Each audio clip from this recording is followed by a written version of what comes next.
The moment I found out, everything changed. I was sitting on the couch, staring blankly at my phone, trying to process the notifications on DeShawn's Apple Watch that lay on the coffee table in front of me. My heart sank as I scrolled through the messages, my mind racing with the implications. He had been having an affair with his coworker, Rachel, for 3 years. 3 years of my life, of our business, all a lie. I thought back to when we first met, how DeShawn swept me off my feet with his charming smile and charismatic personality. We were the power couple of Los Angeles, building a business empire together, and I was pregnant with our first child. He was my rock, my partner in every sense of the word. Or so I thought. As I looked around our luxurious living room, I felt a sense of nausea wash over me. This was the life we had built together, the life I thought we shared. But it was all a facade, a carefully constructed lie. I remembered the red flags I had ignored, the subtle signs that something was wrong. He never wanted me to meet his coworkers, always making excuses, always saying it was not a good time.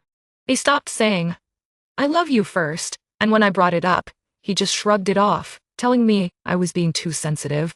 And then there was the time he accused me of cheating out of nowhere, his words cutting deep into my soul. But I had pushed those thoughts aside, convincing myself that I was being paranoid, that he was just stressed with work. I had trusted him, loved him, given him my all. Now, as I sat on the couch, I felt like I was drowning in a sea of emotions. Denial, anger, bargaining. They all swirled together in a toxic mix. I could not believe he had done this to me. To us. I thought about all the times he had flinched away from my touch, all the times he had seemed distant. It was all making sense now. I took a deep breath and stood up, my legs trembling beneath me. I needed to get out of there to get some air. I grabbed my phone and texted my sister, asking if I could come stay with her.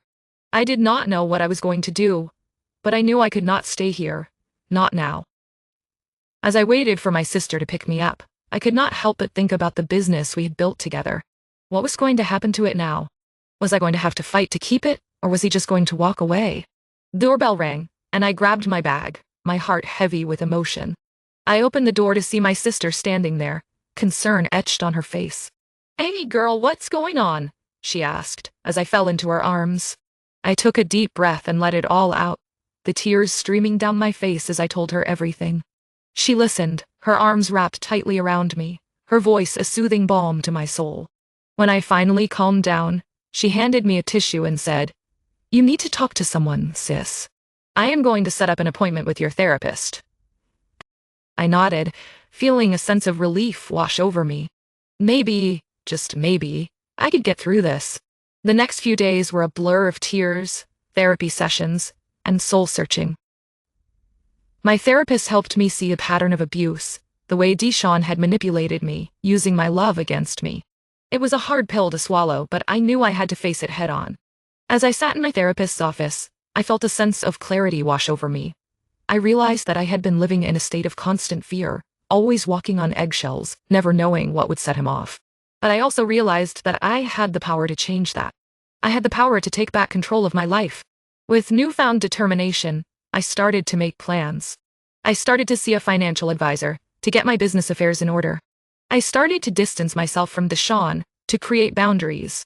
And then, one day, I decided it was time to confront him. I sat down at my desk, my heart pounding in my chest, and began to write a letter. A letter that would say everything I had been wanting to say. Everything I had been too afraid to say. "DeShawn," I wrote, "I know what you've been doing. I know about Rachel.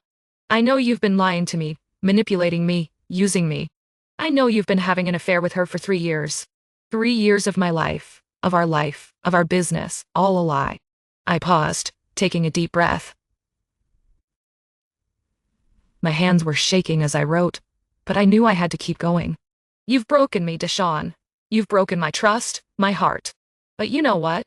I am not going to let you break me anymore. I am taking back control of my life. I am taking back my business. I am taking back my power." I finished writing the letter, my heart heavy with emotion. I took a deep breath, and then I sent it to him. The response was immediate. He called me, begging for forgiveness, promising to do whatever it took to make it right. But I knew it was too late for that. I knew I had to move on for my own sake. As I looked in the mirror, I saw a woman who was strong, resilient, and determined. I saw a woman who had been broken, but who was now rising from the ashes.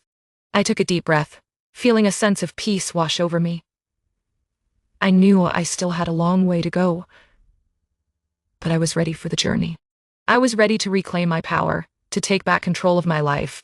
And as I walked away from the wreckage of our relationship, I knew that I would emerge from this stronger, wiser, and more radiant than ever before.